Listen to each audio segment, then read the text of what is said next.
Hey everyone, Jen Amos here, and today, the release of this episode, December 15th, also happens to be my birthday, my 32nd birthday. And as many of you will likely relate, I still get carded till this day. And I love it. It's a good reminder of our amazing genes as individuals of Filipino descent. So I could complain, but I'm not going to complain. You know what I mean? So anyway, there's two reasons why I decided to put a shameless plug for myself here. One, I get asked often, Jen, what do you want for a birthday / Christmas / holiday present? Because I tend to get asked that quite often since my birthday is 10 days away from Christmas. And I just want to let you all know I'm personally not a gift person. I'm also not a big surprise person either. If I do need anything, in fact, my family and I, every year for probably the last handful of years, we've literally asked each other, what do you want for Christmas? And we'll buy it off of Amazon or whatever. Like we don't surprise each other. We just don't, you know? And we genuinely tell each other if we don't want anything. However, people are always asking because they're super courteous, which I always appreciate as well. So if you're going to ask anyway, because you probably will, there are two things that I would love in celebration of my birthday from our listeners. The first thing is I just want to continue to encourage you all to engage with us in our Instagram community, the Filipino American Woman. I encourage you all to continue to tag us in your stories when you're listening to an episode. I even encourage you to tag the guests that are on our show too, so that they know the amazing impact they've made in your life. I continue to encourage you all to direct message us or email us your love letters. I like to call them love letters now because when you provide us feedback, it's not just one or two lines. It's a novel of how this show has impacted you.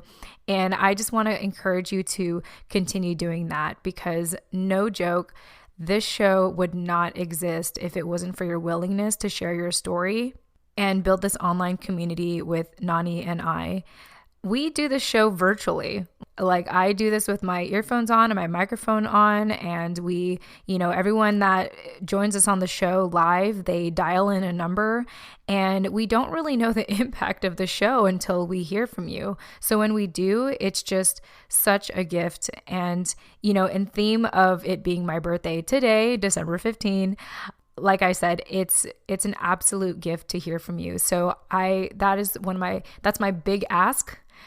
For my birthday, if you're asking, is to continue to engage with us and let us know that you're listening and what your takeaways are from the show, because it's what keeps us going, okay? It's what keeps me going, to do this show. This is not my full-time job. Sometimes I feel like this is taking over what I currently do for a living because of how much I love it. Secondly, I want to give a shout out to our guest today, Dr. Stella C. At the time that I was editing this episode, because real talk, one, the show was pre-recorded, and two, it was scheduled. So even though this is being released on the 15th, I'm not editing the show on the 15th because why would I work on my birthday? But at the time that I was editing the show and preparing it to be scheduled, I was personally going through a rough patch. And like many of you, I imagine, hearing these stories and life lessons can be really, really uplifting. And working on this episode really gave me that reminder to just realize the blessings that I have today and the value of hard work and knowing that I'm not alone. I'm not alone on this crazy journey we call life. So to Dr. Stella C, what a gift that your episode would land on my birthday. I hope that our listeners, just like myself, feel inspired and uplifted in hearing your incredible story today.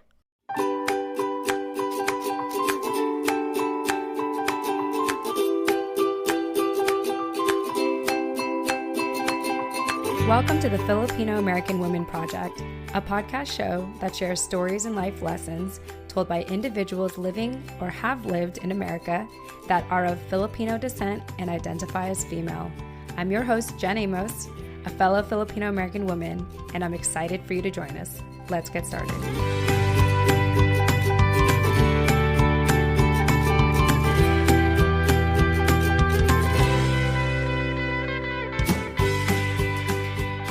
All right. Hi, everyone. Jen Amos here with the Filipino American Woman Project. And as always, I'm with my spectacular co-host, Nani Dominguez. Nani, welcome back to the show. Hello, everyone. Yes. And we are stoked because every time we do another episode, it means we get to interview another incredible woman in our Filipino community.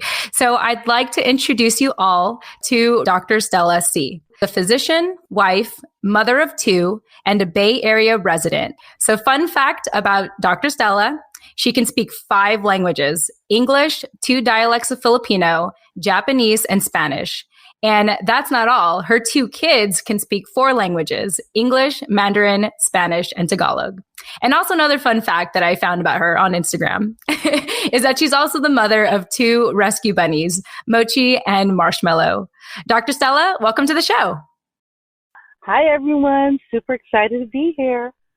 Yes, we are excited to have you. And the thing I was going to say offline that I wanted to say online is that I feel like you are the first doctor that I get to talk to who has an awesome social media presence. So it's an honor to be speaking with you. Oh, that's so sweet. Thank you. Yeah, I feel like you are so diverse in so many ways. I mean, just with your family and with the bunnies and just how you like to do a lot of outdoorsy stuff. And you're just this all around incredible woman who is in an incredible career. And I think doing some good work there in the Bay Area. Well, yeah, it makes life so super interesting. I think a lot of it is because I did a lot of it just trying to keep myself from getting burnt out and probably just not getting bored and just trying to make it also fun for the kids. So that's the reason why it's so diverse. Yeah, definitely. Sometimes I think my life is interesting, but I feel like my life would be more interesting if I had kids because I feel like you have to keep them entertained. And then also keep yourself entertained. So really awesome. Why don't we start with you sharing, how did you hear about our project? And more importantly, why did you decide to join us to share your story today? Sure. Well, as you know, just like in Instagram, I was searching around. I was looking for just the presence of also Filipino Americans on Instagram. And I was just so happy to be able to find that you have this podcast and specifically Filipino American women. And of course, that struck a big chord for me. I mean, growing up being Filipino American, I mean, there's so many of us here, especially here in the Bay Area, but you're right, there's not that much representation. And especially just the whole part of having role models to look up to and just be able to talk about our experiences and what we share in common, and maybe even just share about our experiences growing up here in America, being either first, second generation Filipino American. That was the biggest thing for me. That was my biggest draw. Yeah, well, we're so happy to have you. And it's truly an honor to do this project. You know, I know Nani can share with us firsthand the feedback we've received from just women sharing how much the show has meant to them. Nani, I thought you'd want to share your thoughts on that because I know you've been collecting a lot of this feedback. Yeah, no, I just recently started a folder where I want to start collecting all of these messages that we're getting. As our listenership is growing bigger and bigger, we seem to get more and more feedback, which both Jen and I think are just really, really excited about and happy for. I mean, it's the reason that we're doing this. You know, it's the reason that we're here.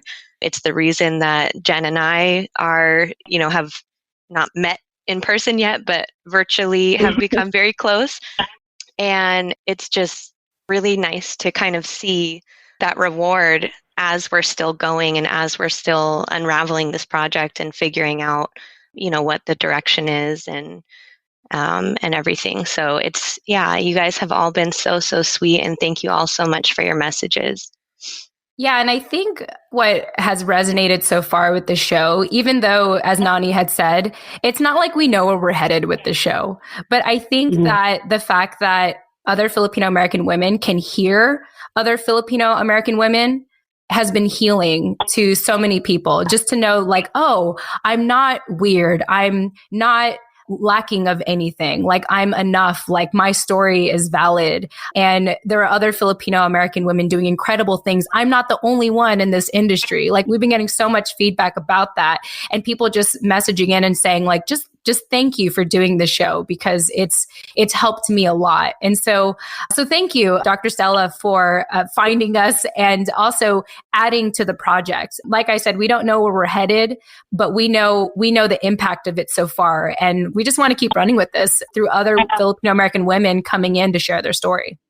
Absolutely. And I think you guys are doing a phenomenal job. So like I said, I just keep at it, because like I said, eventually you guys are going to have that reach and have a resource for a lot of the young Filipino American women who are coming up, just to be able to say, you know what, I'm going to go listen, because I can totally, this story, this whole project resonates to me.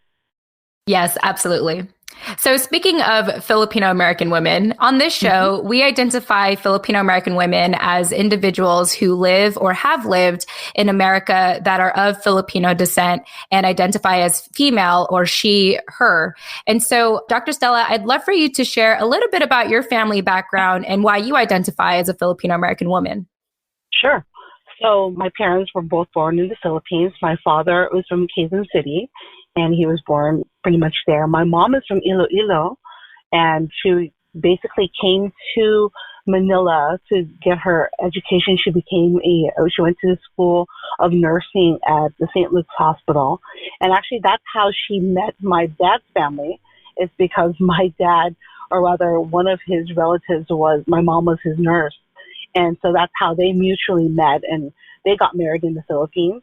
But eventually, my parents divorced when I was 3 years old, and my mom didn't have any other relatives. She was working as a traveling nurse in the United States, but eventually, just to kind of settle down, she joined my grandmother, who had already moved to Guam because her brother was in the military. And he said, why don't you come and join your uncle and I here on Guam, and you can start working over here. And so after my parents divorced, we relocated to Guam, and I grew up in Guam until I was about 12 years old. And I identified pretty early that I wanted to go to medical school. So people were saying, you know what, you probably should establish residency in California if you want to go into college and eventually go to medical school, because it'll make it a lot easier as a transition, because it'll probably be a little bit harder coming from Guam and going to college and then going to medical school. And so that's what we did. We went when I was about 12 years old. Right after 8th grade, moved into San Francisco, and I went to high school in San Francisco, went to college from there. And then so from there, eventually went to Davis for undergrad and then medical school in Southern California. Wow. So you knew at 12 years old that you wanted to go to medical school. That is incredible. That's incredible. Yeah. That is. I was thinking the exact same thing. Yeah. Actually, I did know earlier than that. And I think it's because of the fact that my mom was a nurse and I was exposed to medicine so early.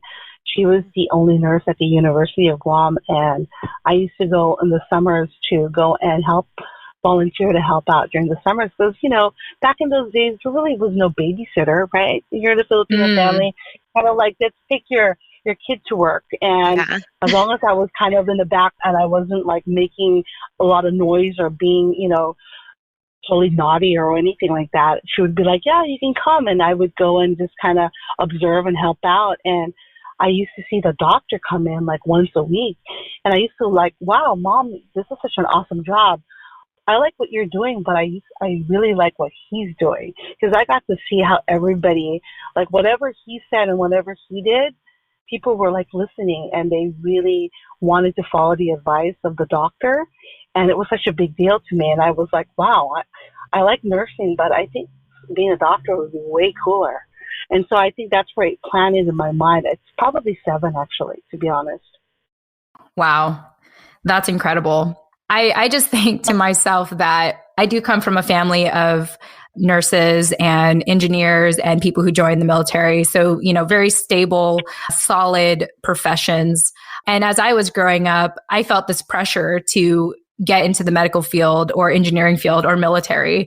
And I think the pressure was such a huge turnoff for me and also I think I was just very intimidated by the medical industry, and I was afraid of blood and everything. And so I just have to applaud you for that. But also I just find it so fascinating that, your mom included you, she brought you to work and you grew up through this. And so I feel like if I had a similar experience, I probably would have looked at the medical industry differently.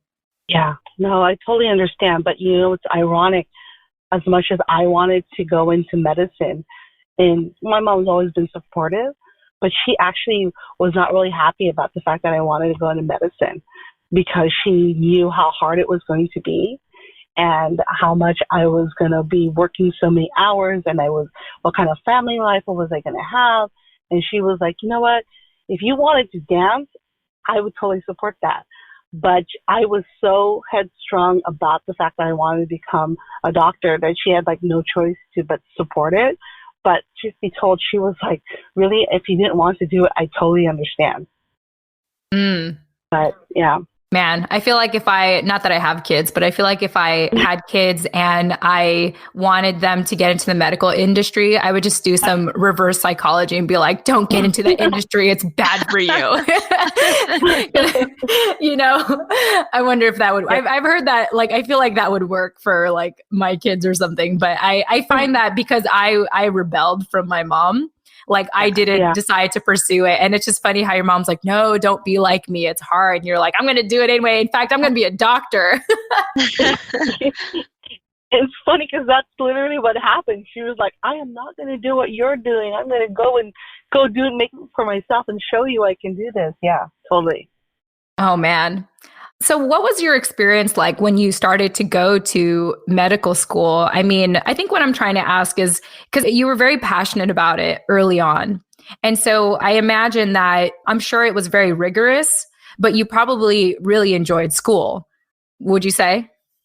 I did. And there was no doubt I liked school, but nothing ever prepared me for the fact that medical school was like some kind of major hazing thing that was going on, especially the first 2 years, because no one ever really told you that. They said that you're going to study, but I had no idea that it was literally an exam every Monday.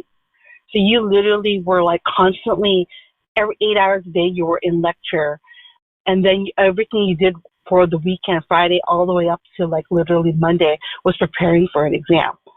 And so it was it was nonstop. There was a point where you're like, wow, can I even come up to breathe? Because this is ridiculous, right? And the amount of information was literally being poured down your throat. If you imagine this fire hydrant of just pouring out, and you're like, seriously, you felt like you couldn't even learn fast enough because the amount of information that was being shoved down your throat was it was intense. It was not it was harder than college. It was just that it was going at a faster rate. And then you just had to keep up. So if you were a slacker or you were a person who just were okay, I'm just going to wait till tomorrow or even next week, you were going to be behind so fast. Oh, man. So you need to learn. And then, it's no kidding that people get burnt out because they're like, what the heck did I sign up for? This is crazy. I don't my Monday nights were Friday nights. That's when everybody got to party because that was the one break you had. And then Tuesday you start all over again. Wow. And it was that for 2 years. Yeah. Oh, man. That also must have been an interesting experience to come from such an island life and then be planted into San Francisco where it's 180 degrees opposite of that into a program like that. That's, I don't know how you did it. All right, Jen Amos here, jumping into the middle of our show, as I always do, to remind you why this show is possible. So, at the end of every episode, I tend to say, if you didn't catch our guest contact info, don't worry, we'll have those in the show notes. Check them out. I worked so hard on them. You're welcome. Well, it's been brought to my attention that our show notes are not as easy to find as I thought, which is why starting summer 2020, the Filipino American Women Project is proud to be partnering with Captivate, the world's only growth-oriented podcast host. Captivate is created for independent podcasters, designed from day one to help you to focus on audience growth and the expansion of your audio influence. One way that Captivate makes our lives easier as independent podcasters is by taking the guesswork out of making a website for your show. That's right, a website for your show. So listeners, starting summer 2020, finding our show notes will be so much easier. All thanks to Captivate. You're welcome, as always. If you're about to start podcasting or are getting burnt out from all the extra work of producing one, like building a website, consider a 7-day free trial, that's right, free, with Captivate by visiting thefilamwoman.com. That's the Filam, short for Filipino American woman.com. Or, check out our show notes in the meantime, which is in the details section of each episode. Once again, you can visit thefilamwoman.com or visit the details section of this episode. Yeah, well, thanks. But, it's funny because it was San Francisco compared to Guam is like scale-wise, obviously so much huge. But I think with the schooling and being so multicultural in Guam, it's like growing up in Hawaii, that it was actually felt like it was less diverse here, to be honest. Oh, interesting. But, wow. Yeah, it was. Yeah. That's crazy. So, I'm someone that usually says that I never used my degree after college. And so, I guess I sort of did. I got a degree in journalism and public relations, and I guess I sort of do that. But yeah. do you feel like going through that rigorous schooling, such as, medical school, do you feel like that really paid off in the work that you're doing today? I'm just curious. I feel like it's an obvious yes, but I want to hear it from you. No, absolutely. And it does, because it gave you the foundation, right? It gave you the ability to think critically, because you have the basis of understanding the diseases, the medications, just how the body works. So the answer is yes. But there was another part to medicine that you don't just learn from the books, and that was the most important thing that I even try to teach, residents and students these days, is that, it's not all about the books. A lot of it is going to be when you actually get out there and you start interacting. And a lot of it is going to be about your connection with the patient and just how you're able to get that patient to trust you and believe you and feel like they can open up to you, because that's going to be what it's all about, right? Because you can have all the knowledge, but then if that patient doesn't feel like they can trust you with whatever's going on with them, they're going to be a closed book, and it's not going to help you be able to help them. Yeah. So that's the big part. That's interesting. So how would you kind of describe how your identity helps you do that with your patients? So, the fact that my identity and being exposed to being as Filipino American, because we're already so diverse in so many cultures that we're kind of exposed to already, if not within ourselves, because of our families being multicultural in itself. But because of that, we're also exposed to so many other people. So I feel like it makes me relate to people a lot easier. I can relate to the Asian community, to definitely the Latin community, because we share some of our values are going to be the same. And so what we feel is important in terms of our relationships, or how we take care of ourselves, or how we treat other people, is kind of the same. So it makes it easier. Definitely. It's definitely a plus in this industry. Yeah, I have to say, Dr. Stella, you seem like the least intimidating doctor that I have spoken to. Yeah. I try not to be. I really want to make sure that I'm totally approachable. That's a big deal for me. Yeah. Yeah, I think that's a huge thing too. And just thinking about my own experience and how most people that I know, at least, really dread going to the doctor, and how that's kind of like a stigma that just exists. And I think that that's why, at least for me, because of, past experiences, I will come into a new doctor's office with kind of already a preset of not judgments, but expectations, or just patterns that I've seen in my own experience that don't make me feel like I want to open up and allow them to help me, even though I'm there because I need the help, So it's an interesting dynamic. Yeah, I agree. I totally get that. I totally get that as being on the other person on the other side when I do go to the doctor's office and I hear you out. And that's unfortunate. Yeah. I mean, I imagine it's uncomfortable for the doctor too, if the patient feels uncomfortable.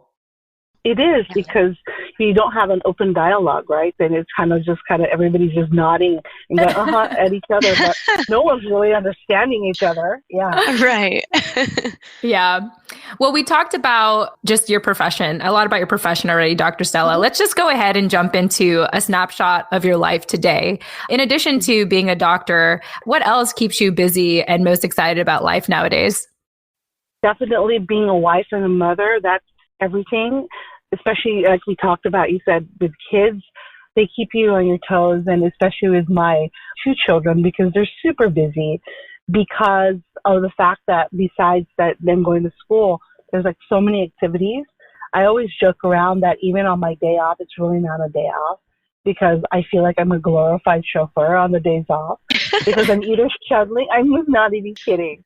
I'm like taking them either to singing lessons or to piano lessons, or they're going to, my daughter was playing volleyball at some point, and my son's playing, football or basketball. So I'm usually trying to keep up with their schedules, and they're probably more socially more out there than I am, and I'm just trying to keep up. I love it. The fact that you can speak so many different dialects and your kids, it sounds to me that language is really important to you. And what do you feel like are the advantages of knowing so many dialects, like for you and for your kids? Because I know for myself, although I'm a Filipino American woman and I should know like 2 or 3 Filipino dialects, I just know English and strictly English. So I wanted to kind of get your thoughts as to, why you value language and different dialects in your family. Absolutely. It started very young for me, and it was not because, again, I grew up in a family that didn't really force anything on me. It was more of the fact that I wanted to be able to communicate with my grandparents. So it was a big deal that I wanted to learn Tagalog, because when I go back to the Philippines, they really only really speak Tagalog. Their English is still, so-so. So I wanted to be able to have that relationship with them, and then I knew it had to be through language. So I learned Tagalog, and it was not quite formal. It was just by listening and then just kind of picking up terminology and sentences to the point that when they started speaking to me, I would answer back in Tagalog, and I would have my mom or my grandmother correct me. So that was the big deal. So that's how I learned both 2 dialects, because being that my mom was from Iloilo, so that was a different, Ilonggo was another language, and then Tagalog is because it was more around everybody around in the community. And then for Japanese was something that I learned in school, being in Guam. That was big. Our big tourism was Japanese tourists, so I had to learn Japanese as part of the school system. And then I learned Spanish because of the fact that I knew eventually I wanted to come to California, so I better start learning some Spanish if I wanted to be able to speak to patients. So it all came about because I wanted to establish relationships with other people. And I figured the easiest way to have a relationship and to understand a person was through language, right? Because if you understand your language and you can speak to them, it's all about, for me, it's always about the connection with people. And if you can speak their language, they're more willing, especially I see it now with patients, they're more willing to open up to you because they feel like you understand them. And that's like the biggest advantage you will always have. For me, as opposed to my colleagues, I can go into a room because I speak so many different languages. I don't need an interpreter, right? So it makes me a little bit more efficient than my colleagues. But it also, at the same time, my patients tend to have a better rapport with them because they can open up to me because they feel like I understand them. That's incredible. So I just have to ask Dr. Stella, what is one thing you cannot do? You just seem like this amazing superwoman. Right. Oh my gosh, what can I do? I suck at whistling. I can't whistle for the life of me. I'm gonna have to just say off the top of my head, I can't whistle. I have to look to other people and be like, your turn. Okay. Okay. I can whistle, so that's one thing I feel like I feel good about myself. No, I love that. I love that. Thank you for elaborating on that in terms of why it's so important to know different dialects. My husband, he speaks a couple of different dialects as well. And I always found it so fascinating. I had always struggled with it in just from my own personal reasons, but I just love the way you describe that. It's all about connection at the end of the day, getting people to know, like, and trust you and open up to you, especially if they are going to the doctors, where you should be open about these things, about whatever like health issues you have. And so thank you for explaining that. I wanted to check in with Nani. Nani, any thoughts? No, I'm just fascinated. Yeah, we're just very fascinated by you. I really am. I mean, you're just so like ambitious and smart, and you just seem like you've had your head on so straight since forever, and it's just really refreshing. Oh, you guys are so sweet. Oh my gosh.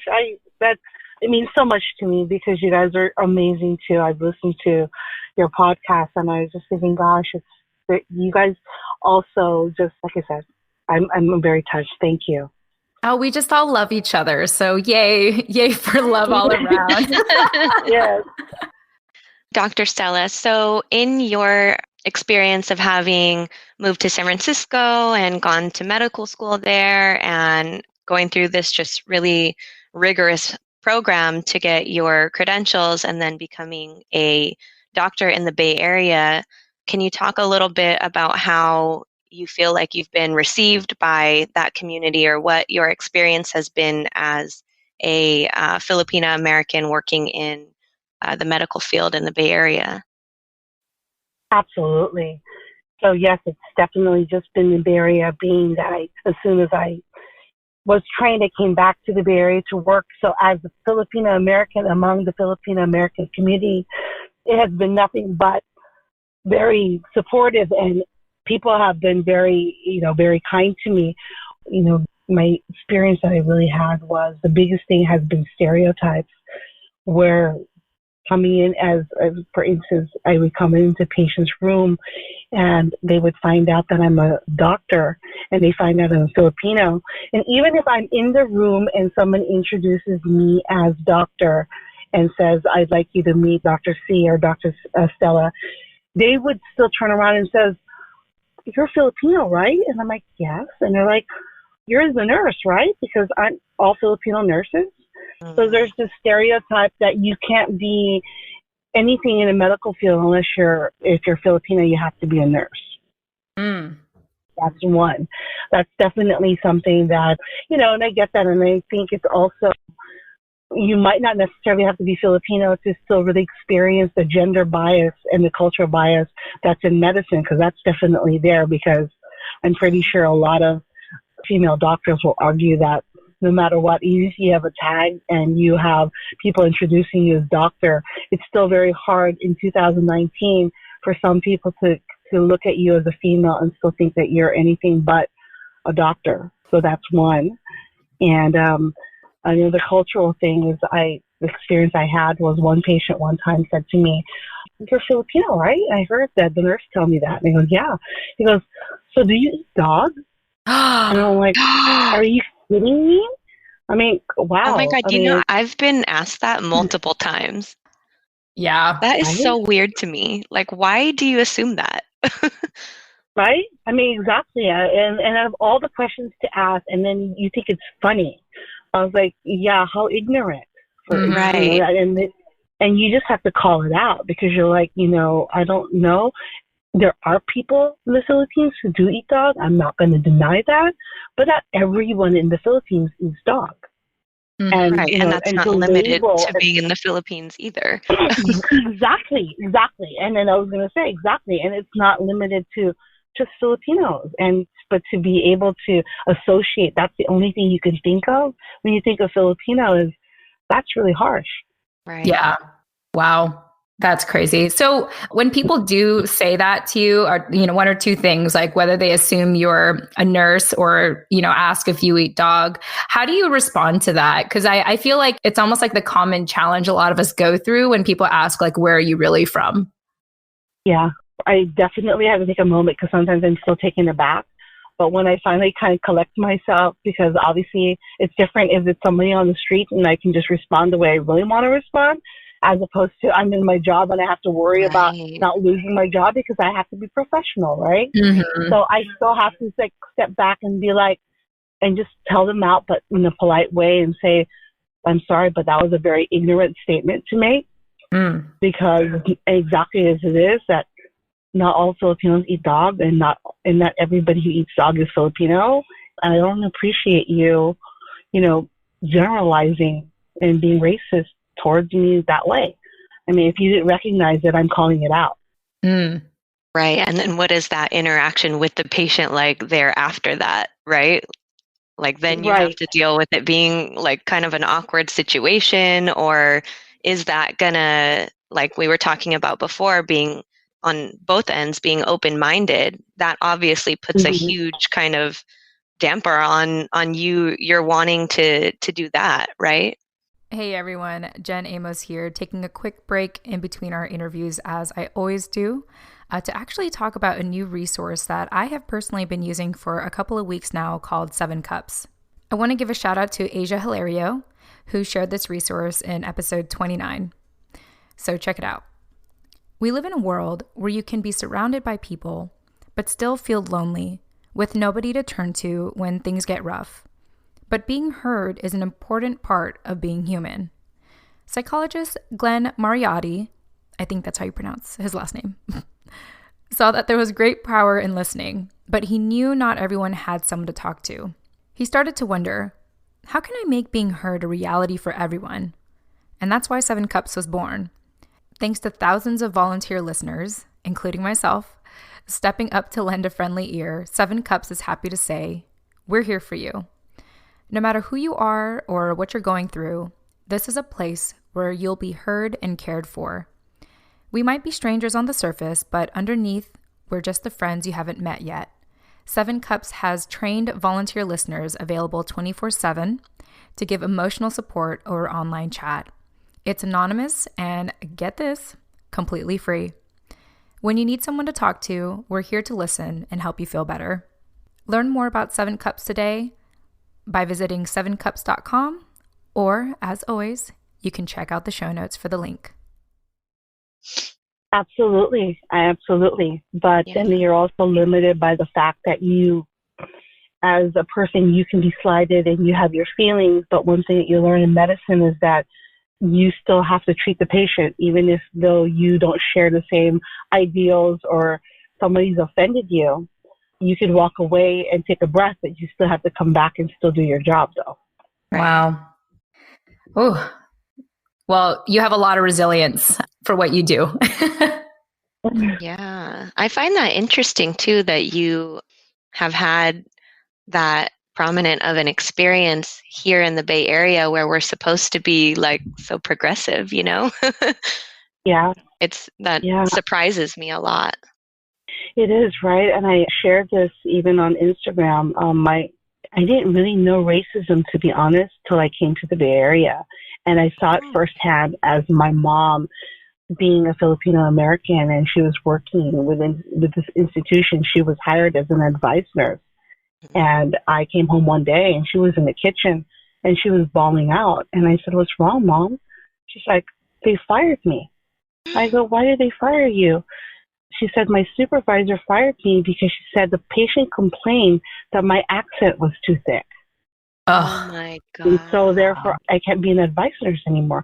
I can do everything other than that job where it requires me to speak to people on the phone.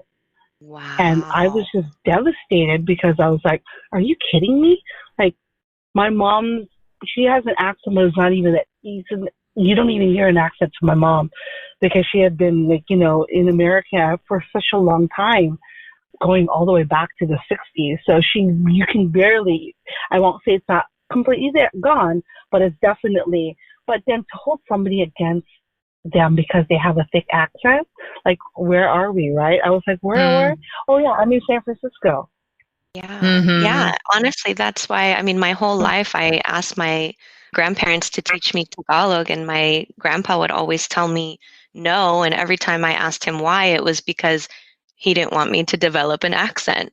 And I was trying to explain to him my whole life, like, I'm not going to develop an accent. English is still my Yeah. first language. But that was a really real experience for him, having been in the Navy. And the only thing that he just kept harping on was the fact that he got teased so much for his accent, and he never told us anything specific that anyone said to him, but he held on very tightly to that. Yeah, I'm pretty sure. I mean, that's really fascinating because I've actually heard that a lot of my friends growing up, Filipino American, the same thing that he said. I don't want you getting an accent because I don't want people to judge you based on your accent, which Right. is really sad to hear, right? Yeah, he would always tell me people don't respect you if you have an accent, and I would always kind of laugh at that in response, like, come on, like that's not a real thing. And then I hear your story and I'm like, wow, it is, that's Mm-hmm. I can't believe that. Yeah. And at the same time, when non-Filipinos ask me, oh, are you Filipino? And I'm like, yeah. And then they start to like pretend to talk in Tagalog to me, like mabuhay or whatever. And I'm like, I was like, I don't speak Tagalog. Like, it confuses them. It's like they don't want us to have the accents, but they almost like, I'm just like generalizing. You don't. Yeah. Yeah. It's quite fascinating. No, it is. It's kind of like a double-edged sword, right? Then they think that you're like denying your culture or you don't want to identify with it. Because I've also seen that on the other side where you talk to somebody and you're like, well, I don't really know how to say that word, what it is. And you'll be like, that's the thing about you growing up in America. You want to be just American and you just want to be, you want to be white. And you're like, that's not the case. I just didn't know what it is. But it's funny because they want you to know.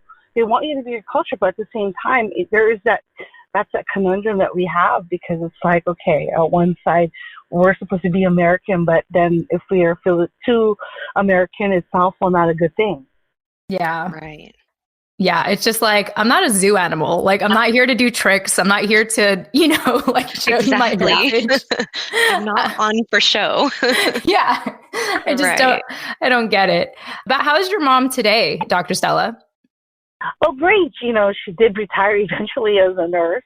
She's Awesome. mostly busy because she still sings a lot. My mom was, she was trained in opera. That's another reason why we came to the Bay Area, is because she went to singing because she was training in basically the conservatory and with the San Francisco Opera. So that was what brought us also to San Francisco. Wow. Now I see where you get your big dreaming from. Yeah, that's the first time I've heard anyone come to California to become an opera singer. So that's really cool. I love it. Thank you. Well, I'm happy to hear that your mom had a happy ending despite the discrimination that she had experienced.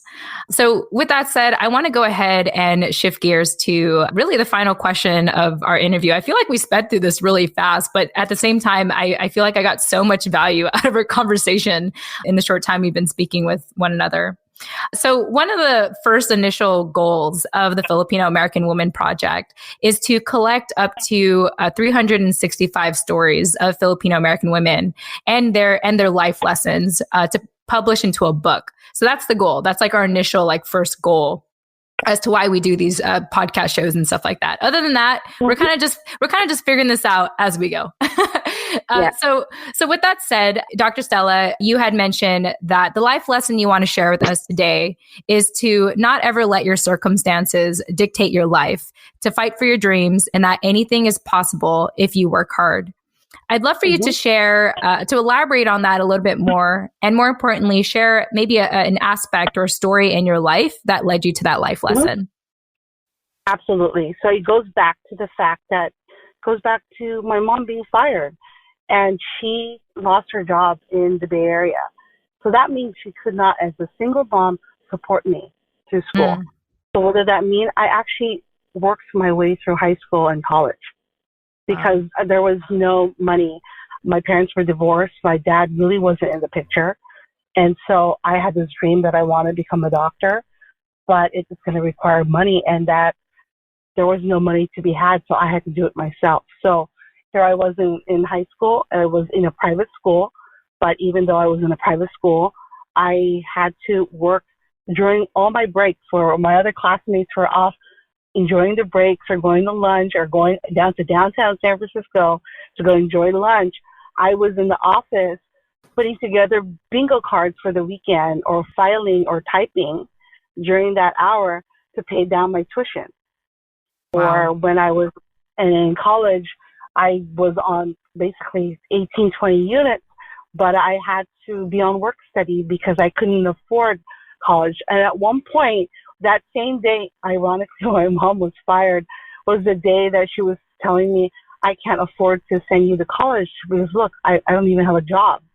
And I was in tears because here I was graduating, literally valedictorian from my high school. Wow. Right? Despite that, she was telling me that you're probably going to have to go to junior college because I can't afford it. And by the grace of God, somehow, just the graces of everybody in the universe, I was able to get a scholarship to go to UC Davis. But part of that augmentation was to also work as a work study. So there was a certain amount of hours a thing. So I had to work my way up because financially there was nothing there. And if I wanted to become a doctor, I had to work for it. So that's why the dream or the statement that I had about saying never letting your circumstances dictate your life, that was it. My circumstances is I came from a single mom who work was, she didn't have a job a lot of times because of the fact that she was new coming into the Bay Area. She had lost her job and she couldn't support me. I had no other support but to support myself. But I had a dream and I had to work hard for it.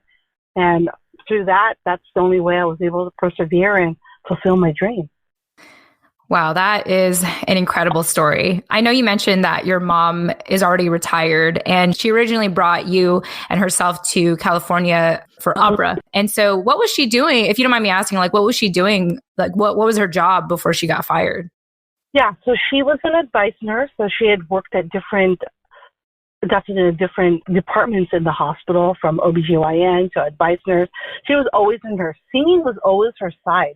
It was never, that would be like my mom's side hustle, if you will talk about it now in our terminology for the millennial age right now. True. So it was her side hustle, right?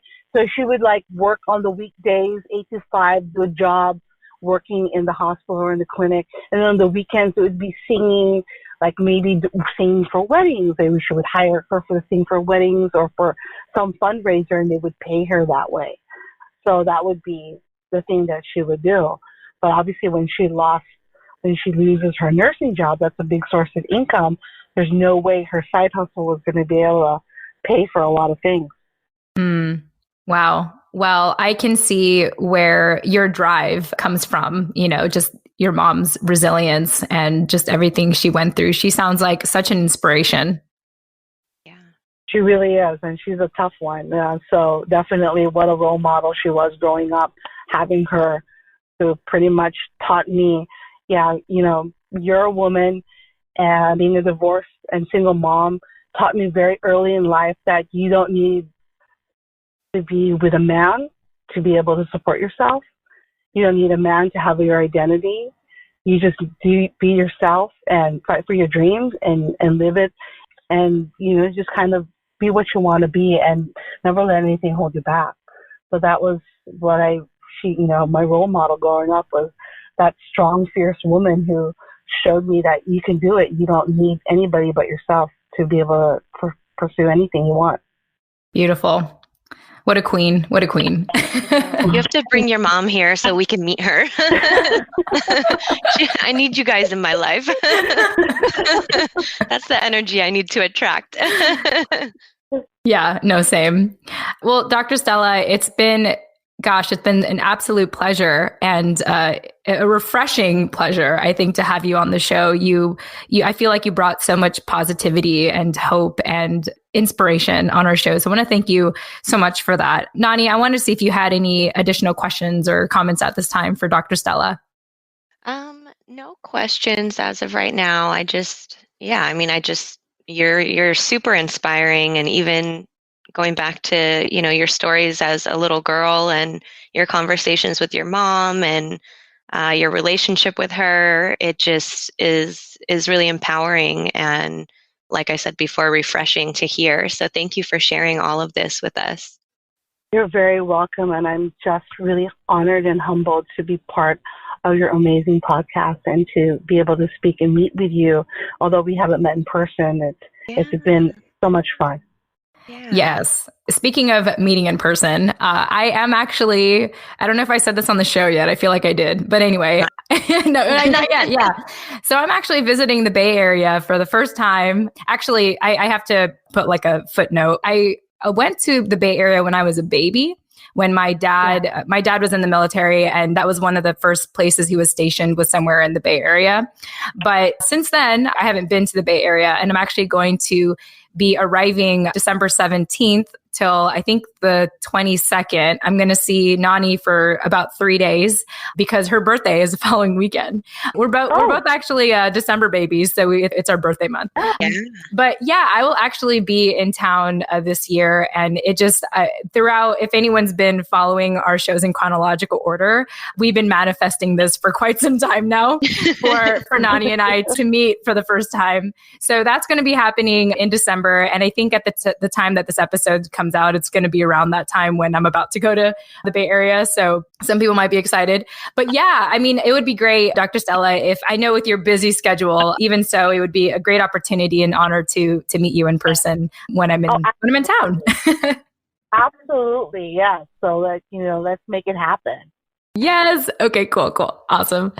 All right. So with that said, for anyone that wants to just feed off of your inspiration and women empowerment and just being an overall boss lady, Dr. Stella, how can they get a hold of you? How can they find you online? How can they contact you? Absolutely. So the easiest way is definitely through my Instagram handles at Dr. Stella C. Through there, I also have my email that's listed. So you can just click on the email button if you have any questions or have anything you wanted to address or things about the show that you wanted to clarify. That's the best way to reach me. Very cool. Well, wow. This made my day. This interview. Yeah, thank you so much. Yes. So with that said, listeners, if you didn't catch that the first time, don't worry. You know how generous I am about the show notes. You can find how you can contact Dr. Stella in our show notes in this episode. And so, Nani, I want to thank you so much for co-hosting with me as always. Yes, my pleasure. Thank you for having me. Yes, always. And with that said, to all of our listeners, we want to thank you so much for listening, and hopefully you gained some inspiration from today. Please reach out if you did. We'd love to hear from you. And Dr. Stella, once again, thank you so much for being on our show.